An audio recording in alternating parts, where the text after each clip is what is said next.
어제 법관 대표 회의에서는 윤석열 총장 징계 사유로 거론되는 판사 사찰 의혹에 대해 의견을 내자는 안건이 부결됐는데요. 어떤 의견을 내더라도 정치적으로 활용될 수 있다는 점을 경계한 것으로 풀이됩니다. 한동호 기자의 보도입니다.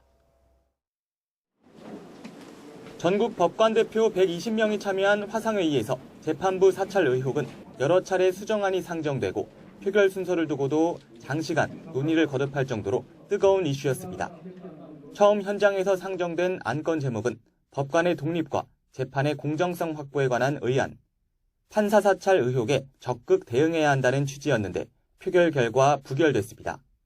이후 조금씩 문구를 수정한 안건이 두 차례 다시 상정됐지만 모두 과반수 찬성을 얻지 못했습니다. 그러자 이번엔 입장을 정하지 않은 취지를 밝히자는 안건이 새로운 논의 대상에 올랐습니다. 해당 사안이 서울행정법원의 재판 대상이란 점을 고려해 어떠한 의견도 표명하지 않는다는 취지를 밝히자는 겁니다. 하지만 마찬가지로 토론과 표결을 거쳐 부결됐고 다시 문구를 조금씩 수정해 비슷한 안건이 세 차례 재상정됐지만 모두 의결되지 않았습니다. 이와 관련해 법관 대표회의 관계자는 토론의 핵심이 법관의 독립과 정치적 중립을 어떻게 지킬 것인가에 맞춰져 있었다며 모든 법관 대표들이 정치적 활용과 왜곡 가능성을 우려했다고 강조했습니다.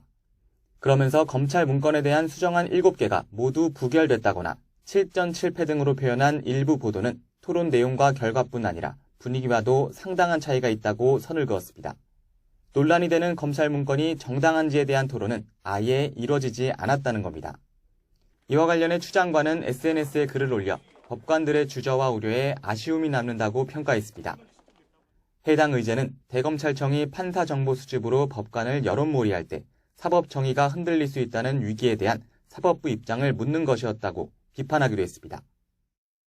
법관 대표회의가 비공개 회의 논의 내용을 상세하게 추가 설명한 것 자체도 이례적입니다.